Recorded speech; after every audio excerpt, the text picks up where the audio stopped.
Well,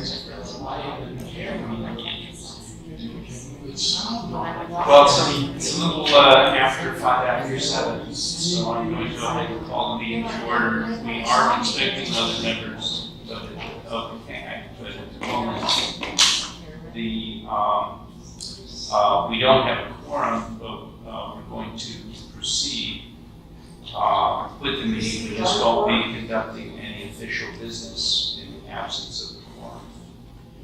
So with that, I also, for those of you who have the agenda,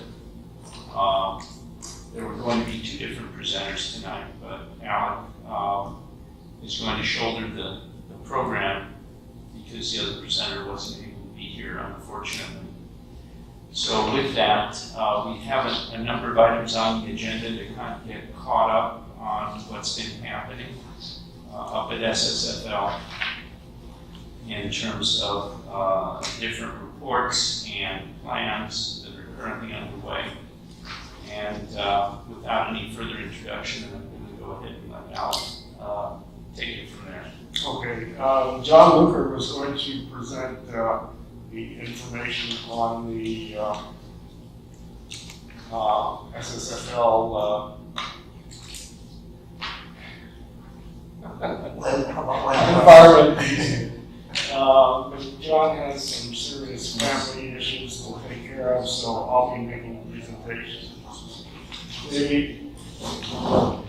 I think it's safe to say that everybody wants the SSFL cleaned up. Everybody.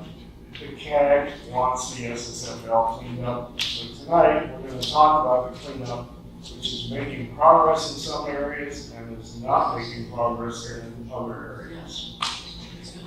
So the first thing to talk about is that DTSC prepared a program EIR, Environmental Impact Report, early on, and they were in the process of putting together the program management plan. There was considerable criticism of the EIR because basically it only presented 2 alternatives. One was do nothing, and the other one was go with the AOCs, and nothing else. Furthermore, there was no selection of a method that would be publicized, and so there was criticism of the program management report. And in the first quarter of this year, DTSC said that they would have their program EIR and program management report completed by the 3rd quarter, and they expected the RPs, NASA, DOE, and Boeing, to have their implementation plans completed by the end of 2018. Not going to happen. I spoke to Mark Malinowski, who's the fellow who replaced the regular clerk, and he says their target now is to have the DTSC portion done by the end of the year. It's a target. It's not a commitment, it's a target. And so we're going through the same thing, in my opinion, as we had in the program EIR, where we waited for 4 years. 4 years for that report to come out. And the RPs are complaining that the stuff that they're turning in is not being approved. A lot of the reports have been submitted to DTSC, and they are not making any progress on getting those approved and back to the RPs. DOE is working on their EIR, and they expect to be done about the same time, the end of the year. NASA has been working on theirs, and most recently they announced that their demolition will be completed in 2018, which they are moving ahead very aggressively. The other noteworthy thing that I pick up out of the activity reports is that Boeing no longer has the backyard requirement for their cleanup. As you might remember, there was a suburban residential cleanup and the call for backyards, which then meant that they would have to be cleaned up safe enough to grow agricultural products in the backyard. that has dropped out. So it appears to me, and many others, including a number of her supporters, have said DTSC is not moving on this project. They are a stoppage. So with that, then, we'll go through a number of other items, but they also show some progress and some falling back. Recently, DTSC issued their demo plan for the hazardous waste management facility buildings. And when you read their plan, it doesn't seem all that unusual. Yet, nevertheless, a number of people from Bridge the Gap and other organizations were protesting it. Well, I didn't quite understand why they were protesting until I read the standard operating procedure that backs up this plan. And the standard operating procedure says that the demolition will be carried out as if it was a demolition anywhere in the country. And that is, you examine it, tear it down, put the various wastes into various waste facilities, which may be recycling, or waste, or hazardous waste, or radioactive waste, which is a normal procedure. In addition, the SOP says that they'll come up with a transportation plan. So the transportation plan was not laid out, and it simply said, let's take care of the people who live closest to SSFL and try to keep the traffic down. Keep the traffic down, they also say that there will be 96 round trips daily in order to support the cleanup. So 96 round trips, that's one trip down, one trip back, so that's what, 196 or something. And those people that live close there, they're in for a problem. I followed some trucks up the hill, and they go at 10 miles an hour, 15 miles an hour, and the same thing coming back down. I don't know what it's going to be like to live there. So the SOP says things are going to be as if this cleanup were being carried out anywhere. I'm not quite sure what the objections were to the plan, but I think what it is that the people who are objecting wanted the building debris to be treated entirely as radioactive and sent to radioactive waste disposal areas. And basically there wouldn't be any characterization, there wouldn't be any recycling. So asphalt and crushed concrete would be recycled. The important thing about this is that I don't understand is that this demolition plan says business as usual. Fine. Then we get into the lawsuit. The lawsuit was filed in 2013, and basically it was Physicians for Social Responsibility, Committee to Bridge the Gap, and Consumer Watchdog filed a suit against the Department of Health and DTSC because they felt that the demolition material was being delivered to the wrong facilities.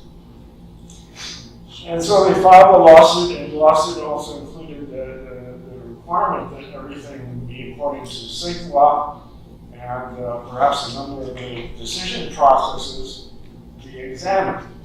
Okay, so they're complaining about this disposal, which now has just been discussed in this DTSC document. So I didn't understand it, but what makes it worse is it was filed in 2013, here it is 2018, and Physicians for Social Responsibility just filed a motion to have one of the buildings to be taken care of under CEQA. The judge approved the motion, even though the motion says that there will be now more discovery, more paperwork, and more delay. He approved the motion. Well, the respondents, DTSC and the Department of Public Health said, well, wait a minute, this passes a limitation. It's been more than 5 years and you're in here changing motions. So the judge says, fine, we'll have a hearing. So the hearing that's coming in November is not a trial. It's not a decision process. It's a test of the judge's approval of that motion, whether it should be allowed or not allowed. But for the moment, it has been allowed and it will take more time. Well, while that thing is going on, DOE cannot demolish buildings. So the delays in court, if there's another 2, 3, 5 year delay, then that means the cleanup is not going to be carried out in Area 4 DOE. So this slides everything back even further. And it's hard to understand because when we tried to talk to DTSC at their meeting where they handed out the demolition plan, they didn't want to discuss anything other than their presentation, which was a bunch of pictures. And I think that they were sort of trying to cover themselves that they wouldn't be saying anything that might be misconstrued in the lawsuit. So basically, the lawsuit has frozen everything for the next few years. Okay. The other thing that has occurred in the past couple of years that you're probably aware of is that Boeing originally signed the 2007 agreement that they would clean up their portion of the SSFL, about 2,000 acres, to suburban residential. And then people started adding in the backyard and other requirements to say that it should be cleaned up to the level that somebody could go up there and build a house. Boeing came back and they've been promising us all for a decade that they would make the land into open space. Well, they did. They filed a permanent environmental easement that said that there will be no development, no construction up there of any sort, and they gave the easement to the National Land Trust, and they also gave them the legal power to prevent anybody from violating that easement. The easement does not interfere with the cleanup. The cleanup has to be done. There's no connection between the two, and as they say, there won't be any development there as far as Boeing is concerned. The NASA owns a couple hundred acres or so. We don't know what's going to happen with that. John Luther and Wendy Gladstone, thank you, set up a Sky Valley Volunteers, which is a group that's planting oak trees out in the SSFL to replace many of them that are dying because of infestation. And this group is an outgrowth of Save Chatsworth, which is a 501c3. And everything I've heard seems to be going very well as far as planting trees, and my wife is out there watering, or she better be out there watering. So it's a very positive approach to SSFL. While we've all been arguing about the cleanup, something positive is going on.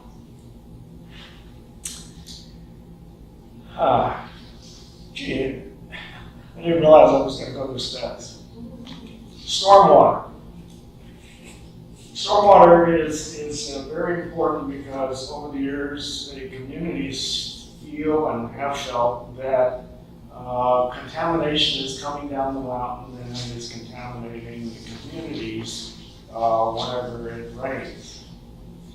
That does not appear to be the case.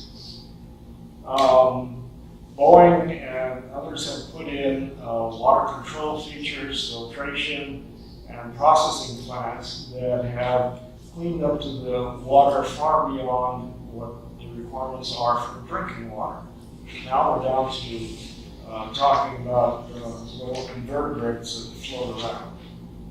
And it's very important to understand this is a real requirement because the Water Quality Control Board is talking about the LA River and the Santa Monica Basin. So they're controlling a whole bunch of people trying to keep all of this clean or get it cleaned up for the long term. So in the 2017-2018 time frame, there were 4 significant rainfalls. And during each of those rainfalls, all of the outfalls were tested, with the exception of outfall 2 and outfall 9.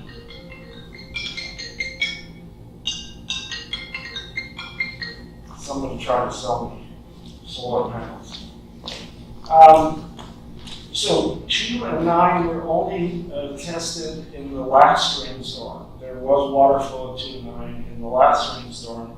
And the exceedances above the levels established with the Water Quality Control Board are way down, significantly down, and the water's coming off clean. Well, why is that a big deal? What you're talking about are tens of millions of gallons of water when it rains coming off of 2,200 acres in the surrounding communities, Sealy and Chatsworth, West Hills.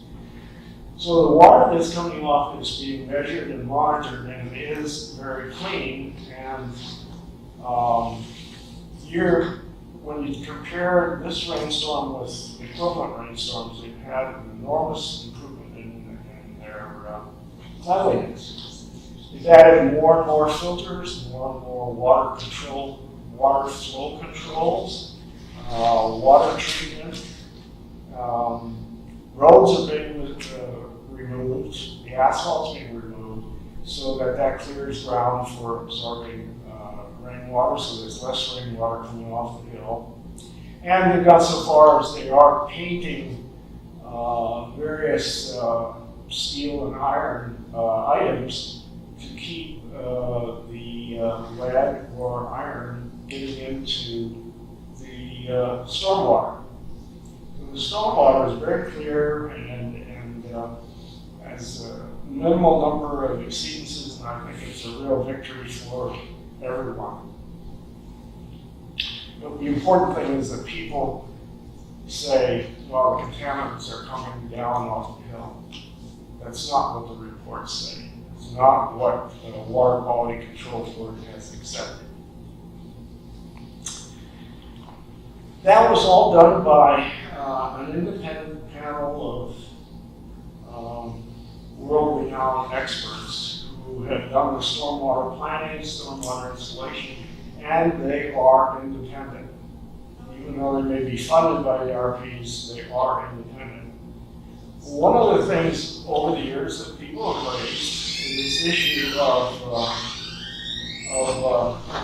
stormwater coming down off the hill, is that it had contamination presenting a risk to the surrounding communities, the people who live in the surrounding communities. So, the Regional Water Quality Control Board ordered Boeing, and thus the independent panel, to do a risk assessment of the water coming down into the communities.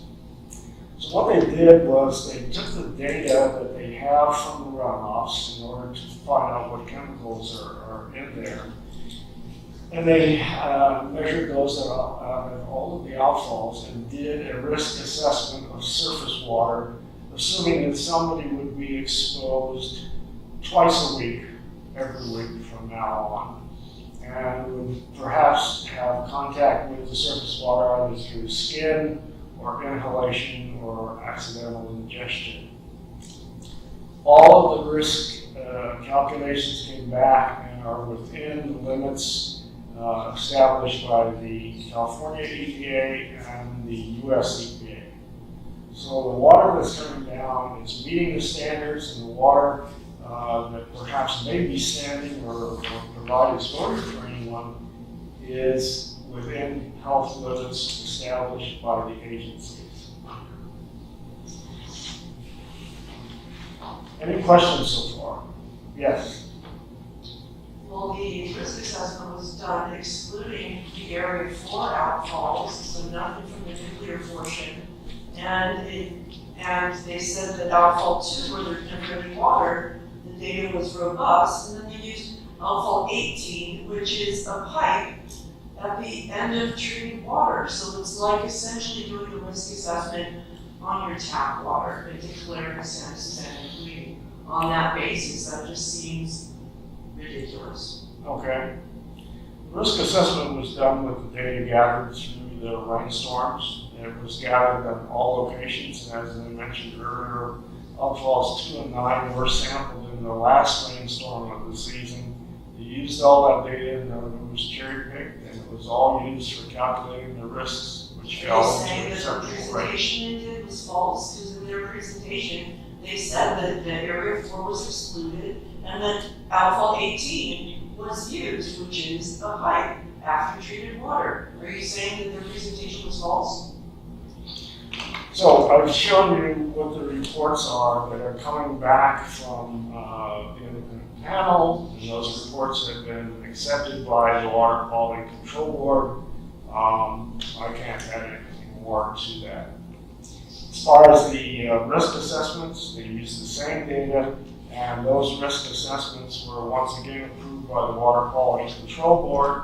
The Water Quality Control Board asked for it, they got the risk assessments, and they're satisfied. Okay. Question. Yes. I have 3 points. Who did you say decided not to do the backyard cleanup? Was that DOE? I'm sorry? Who said they would not do a backyard cleanup? It didn't come out and say it specifically, but it's been eliminated from the monthly reports that they've written for the last 8 months. And then I spoke to Boeing, and then Boeing said that it has been eliminated.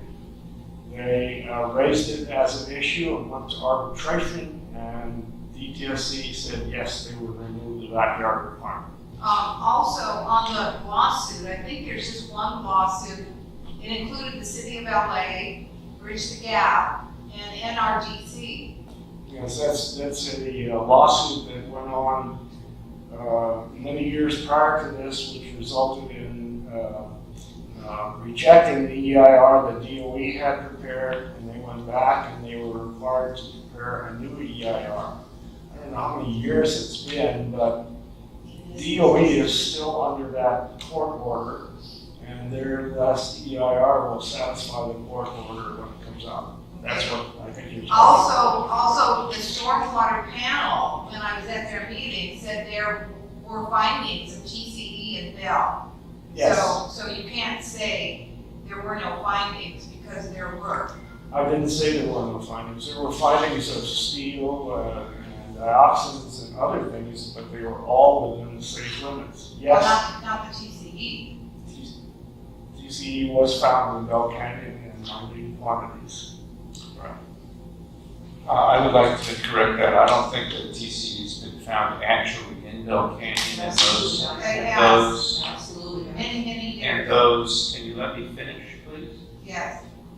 And the springs that are at the headwaters of the creek where there has been TCE found, when those have water flow, that's vacuumed and treated. It's not simply allowed to flow freely into the creek.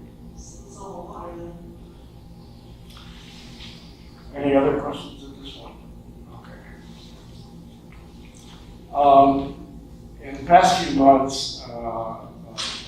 DTSC approved the installation of 14 air sampling points around the perimeter of SSFL.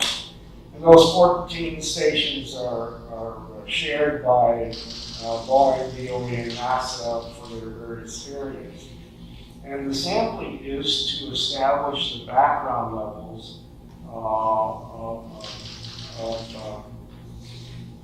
concentrations before the major excavation starts, before the major cleanup starts. What they want to do is get a background level that says, here's what normal is, so that once the excavation starts, they can stop the excavation if there are exceedances, or call for immediate mitigation, whatever. And the sampling is testing for what I was told is VOCs, radioactive particles, and dust particles. Testing and establishing levels for those so that they can identify anything that's coming off the site during the major excavation. Those have been established. They've been in operation now for about 2 months. They will be operating for up to a year, and then those sampling points will be monitoring operations. The operations will not go into effect until that sampling is, and then background sampling is done, so cleanup's not going to really start for another year until those items are in and the data has been established. The monitoring is more for the community, and we were told by Boeing that they do have monitoring on the site where the worker safety is concerned, and they have monitoring equipment there. We didn't get too much information on that particular aspect, but they wanted to reassure us on the sampling units that they've established. Any questions on that? Yes. I'd just like to know why you're operating without a quorum. Why are you continuing a meeting when there's not even close to a quorum? As I indicated, we won't be conducting any business here without a Well, you're quorum. communicating, so you're conducting business. That's We not won't be the purpose taking- of the CAG. The business, when I refer to business, has to do with motions. How many members are there of the CAG? Thank you very much for your thoughts. I appreciate it. Is Yes. that not public record, how many members there are? Yeah, I have a question. If I submitted something for public record, would you be taking it and would be official without a quorum? Or not? A request for public records? Yes. Or like to submit something for the public record. This is a public meeting and I'd like to submit something. Could I do that tonight or with my account? I'd like to take a look at it, yes. I think our website is current, and I think that we can probably respond. Initially, we were set up to be organized under DTSC, and we were following their rules in their handbook. But as the years have gone by, we found that we were standing on our own 2 feet. So we've been orphaned, so to speak. If we can comply, I'll do that, but we don't have that agency hanging over us anymore.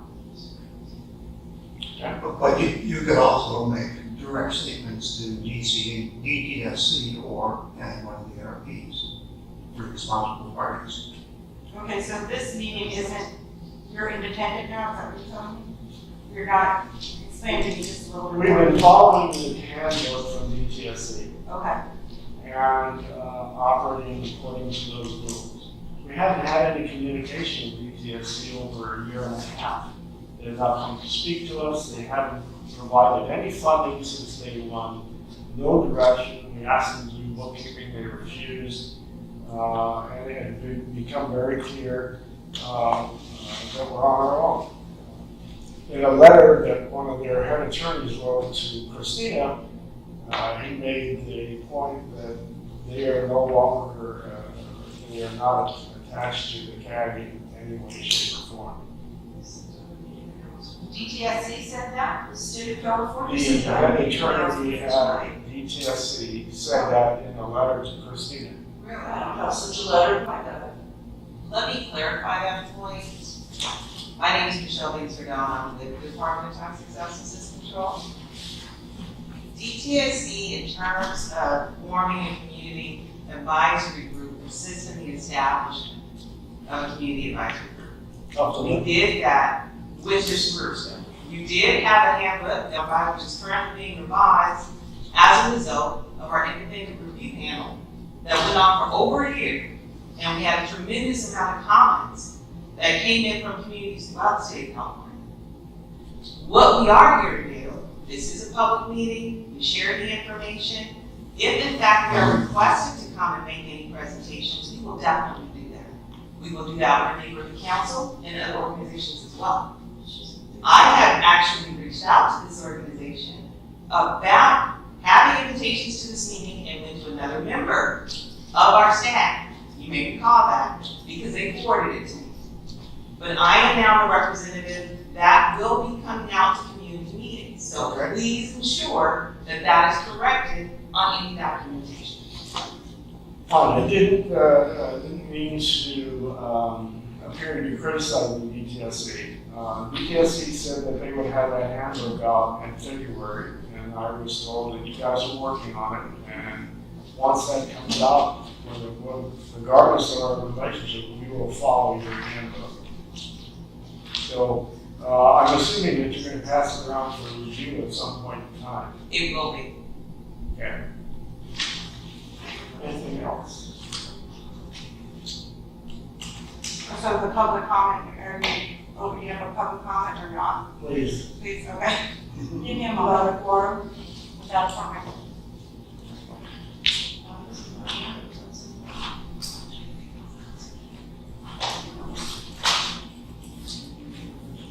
Okay, so I'm going to submit the cluster of map cluster that was created by the parents versus SSFL.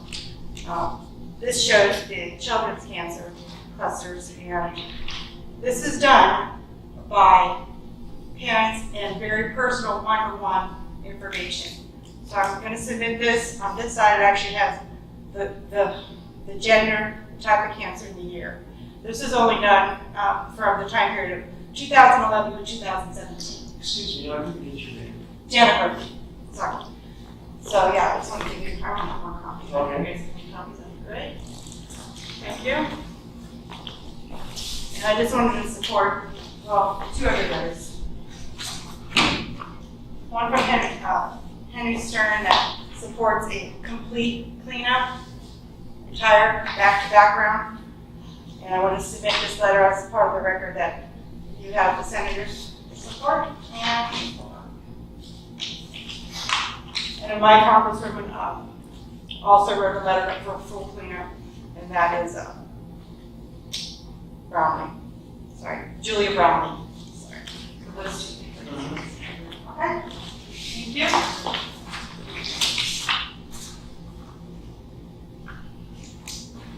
And I know, as he said earlier, that we all want the full cleanup, and we all are protected, we want our earth protected. And to be honest, I grew up in Simi Valley. I've known about this my whole life. I haven't personally been affected by cancer, but I know so many people that have. And if you say it's not directly related to this, it's really hard to disprove. And it's also hard to prove, right? So we're still in this dilemma, and it's really just this fight, and I just appreciate all the people that have been fighting for decades. And I know you guys have been trying to do the good. Now let's just keep trying to do our best, okay? I think that if I might give you some kind of response, I think we're coming to the conclusion that when we reveal best with the cleanup and the technology of the cleanup, the amount of the cleanup, we're not cancer experts. We're not qualified to discuss any of the cancer specifically to issues, and we're going to try to move away from that kind of discussion because, frankly, it's distracting. It's the cleanup that we're really after. We don't know anything about cancer. My sister-in-law now has bladder cancer, and my wife's girlfriend has lung cancer. The last couple of months we found out. Yes. Maybe I can tell you about cancer because my daughter had cancer and I was on well water below Rocketine when I was pregnant with her. So if you ever want to talk about cancer and it being in your family, call me. I'll tell you all about it. Well, personally, I'm not sure this meeting. I don't, I'm not qualified about cancer. And it sort of crept into the Environment Committee meeting, the West Coast Neighborhood Council meetings also, and in the CAG. And most recently, a number of the members feel that somehow or other the stakeholders should get some kind of response and participation in some way. We don't know what that is. I've talked to the chair of our public health group to see if she wants to pick it up, and she said no. But I think that the council should do something that allows them to communicate with the stakeholders and the stakeholders to communicate with the council. Dealing with the cleanup and dealing with cancer is hand in hand. I'm sorry? Dealing with the cleanup and dealing with cancer goes hand in hand. We want Cancer should be brought up at the meetings. We understand that the cleanup is the part that we want to deal with because we know what we're talking about and we spend a lot of time on it. I don't know anything about cancer other than I know a lot of people who have it. And a lot of people are gonna get it from the way that the cleanup is gonna go on. A lot of airborne chemicals, all sorts of things. I don't trust anybody out there. I've seen way too much. The last cleanup they did there 10 years ago, I watched guys, they hired a bunch of teenagers from Palmdale. The guys went up there and worked during the day. Then they came down to the Knowles Market right after work, picked up their things that they were gonna eat on the way home. Still wearing the exact same clothes they worked in during the day. And when I got my personal tour up there with representatives from Boeing, Rocketdyne, EPA, DTSC, a lot of different people, and just me up there, I saw a lot of things happen up there. I saw a lot of people, I heard a lot of people lying. I didn't know animals even eat up there, but then we saw 5 deer. And I saw the same teenage boys that I saw every day going to the market by my house, up there working in the same clothes and stuff. Didn't even educate these boys on what they're cleaning up so they could protect themselves and their families. It's like repeat, the same thing happening over again. I don't trust any of this whole situation. Well, and it seems to be slight. It was discouraging for me to put the stats together because I see various areas that are just not moving. But to get back to your point, let me ask you for advice. How could, let's say, the neighborhood council establish some kind of communication tool with cancer victims and people who want to discuss cancer? First off, acknowledge that there's a possibility that our kids or our families could have gotten cancer from Rocketdyne. I mean, in my situation, it's absolutely ridiculous that people aren't banging on my door offering my daughter help. I was on well water below Rocketdyne. My oldest daughter had to have her teeth taken out when she was 2 years old because of the water at UCLA. The daughter I was pregnant with ended up having cancer, and my other daughter she has a skin problem directly linked to chemicals at Rocketdyne. Everybody that lived in my house before me has died of cancer. They actually tore down the house, the well, and everything. The DTSC believed so much that my daughter could have gotten cancer from the well water that they actually went up there to test it. Unfortunately, somebody had stuck a squirrel down the pipe, like literally within days before they went up to test it, and so they couldn't finish doing the testing. And they didn't have funding to finish doing the testing. And they didn't have funding to go back at the time because they apparently had to purge the water in order to get a clean test, because I'm remembering about it. But first off, acknowledge that, a lot of people are affected by it. Have somebody that reaches out to their families and offers some kind of support. My situation was horrible. I was a single mom with 3 kids. My daughter couldn't get diagnosed with Simi Valley because they have no idea in the hospital and the medical clinics out there that they're not educated about any of the chemicals or anything to do with Rocketdyne. Most people at the medical clinics in the emergency room in Simi Valley don't even know. You say Rocketdyne, they're like, what's that? Nobody's educated, so instead of getting diagnosed with stage 1 of cancer, they're diagnosed at stage 4, like my daughter. My daughter's medical records say that I don't have hypochondriac because I kept taking her back and forth to the doctors over and over and over. Then she ended up getting diagnosed in Arizona right away with having Hodgkin's lymphoma by a doctor that was paid off by Rocketdyne to move away from, she was living in Chatsworth. His wife got cancer when she was pregnant, and her daughter was born with cancer also, and so he won a lawsuit and was paid to move away. So he went to Arizona to practice, and this happened to end up being the doctor to do the surgery on my daughter to take out her lymph nodes. It just goes on and on and on. Recognize the families, reach out to the families, do something. I was a single parent trying to take care of 3 kids, 1 in Arizona having treatment, 2 in Simi Valley. My youngest daughter got completely ignored. She ended up being delayed a year in high school. and ended up having to graduate through a online program. It affected her life terribly. My oldest daughter went out, she quit college and went out and got a job to help pay for her sister's treatment. I drove back and forth from 2 states on a weekly basis. I barely remember any of it. I was a wreck. Else was, she knew that. It's the way these families have been treated, it's just disgusting. Now, I still live in Simi Valley, in the Santa Susana Hills. I do not have a house anymore, but I do have the wash that cuts through my property now, and my youngest daughter's best friend who lives on our street also had Hodgkin's lymphoma 2 years after my daughter. Then that's when I found out all these teenagers in Simi just keep coming to my house and contacting me on Facebook saying, I had Hodgkin's lymphoma too. I had it too. It's ridiculous. We all know that they do dumping up there, town is thrown all over the place and stuff. Like we all know there's tons of proof. Like let's deal with it, recognize it. My family has been so wrong. I don't even know what to say about it. I mean, it's disgusting. Well, the thing that rings a bell with me is family support. Something that could be offered. Would you be willing to meet with some of the council members to talk about what we do? Absolutely. Did you give your contact information?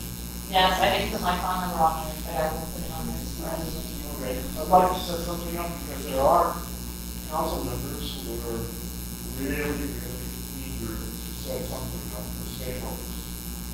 My position in the environmental committee was not the area to go. I thought it would be public health, but regardless, I'd like to somehow get communication going, so we can set something up. I realize you don't live in the West Coast, but I think perhaps you might be able to allow us guidance. My kid's dad lived in West Hills after he moved away from the hospital. We were on Wellwater. He moved to West Hills. So my kids went from the Santa Susana Hills to right over the hill to West Hills. They went back and forth. You know, who knows if, What does this have to do with West Hills? Is it a factory? What does that have to do with West Hills? Am I allowed to talk in public comment? I want to I'm hear just you. trying to understand, you're mixing two different boards. I just don't understand. Thank you for your thoughts. Bonnie? Well, you said you're not involved in the cancer movement, but in the last neighborhood council meeting, you said all the Glastonbury babies have a cancer gene. Every single one of those families that had a baby born with Glastonbury were tested for the cancer gene. Not one of them had a positive cancer gene.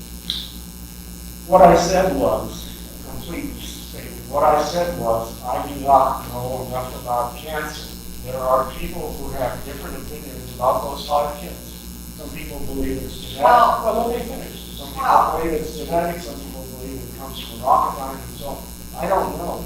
And so I just use that as an example to show that my ignorance in cancer prevents me from jumping in and taking positions on this stuff.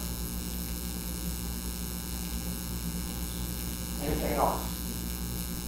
Any comments?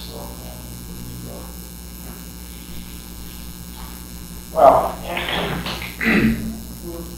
we'll continue to have status meetings when we get enough information together. Everything that I'm giving you this evening came in bits and pieces. And I didn't think it was appropriate to call a meeting for one item. I thought if I put all these items together, then we would have sufficient information for a meeting. If you have any suggestions on things that you'd like to hear about, let me know, and we'll include it in the future meeting. Okay, yes. It would have been nice to mention the public comment period when the public has an opportunity to comment about the plan and the standard operating procedures and how that will be handled. But again, this process isn't meant to actually empower people to be involved in the process. Because if that were the case, we would have told people how to make comments. So they're able to be heard. Oh, I just want to add one other thing as well, is to, I went to the website, and it's on the STP website, actually, there was no event for the calendar. The calendar is completely blank, and I know you say you don't interface well with them, but now that we have a rep here, we can get her contact information, and we really do have to reach out to the public, it's been, yeah. I did send them a copy of the agenda, it was reassigned, I think, and I assume that it was posted. No, Well, not on the calendar, you nothing on can it. check on the calendar. This meeting was posted and submitted via email to email blast. But people on your website, you'll So see. yeah, it I'll was. go back to the issue. I did not get it. You got no notice of the meeting. Okay, it was, and if there was an issue with anyone receiving it, please let me know. So if you are having that issue, let us know. It was not only the email blast, it Still was not on also the calendar. There is an issue that has been brought to our attention about the calendar. Please note that we are working with our IT individuals who work on our website. Right now, thanks to them, the Middle Laboratory actually on its own webpage has 2 calendars. DTSC has a calendar. For those of you who use the internet, it is far more efficient just to use a single calendar. So what DTSC has done, if you look at the calendar, the header for DTSC is consistent on every single one of our web pages. That is a calendar where you find all of the information relative to every project, every meeting that we're continuing. So if you would like to identify information in the future, please use our calendar for the department. What I am trying to do at this time with our IT individuals is to ensure the one that is on the San Suzanne Field Laboratory website links to that. So you'll actually be able to see it and prosper and sit without any problems. That was a very good point, and we are working towards that. There is one other item, I'm sorry, and I'll respond to your question. Christina brought up the fact that we should mention this on the comment period. I don't want people to get confused, but let me just share with you the information that was shared previously by the CAG is in relation to the draft program environmental impact report and the draft program management plan. The information that is currently available for public comment, that period is closed. We are currently reviewing comments and we're responding to comments. Okay, let's be very clear. What we are doing right now is a different comment period. This is very specific and it is to the DOE, hazardous waste management facility, and the radioactive materials handling facility. Those are 2 facilities that are, well, there are multiple buildings in each location, but there are 2 areas on the DOE site, area 4. Those are building specific, and one area actually has some asphalt. This public comment period is on October the 12th. Okay, so be very clear, October the 12th. Please get your comments in. You can find this information, other details on our What's New page for DTSC SSFL. So if you click on that, you go to What's New, every document associated with this, as well as the presentation that was held for the public hearings, are available. Do you have a business card? I do. I'm happy to share. Yes. Anything else? Any other comments? If not, And I guess the meeting, which is not an official meeting, we did not conduct any business, we're just trying to communicate as best we can under the circumstances.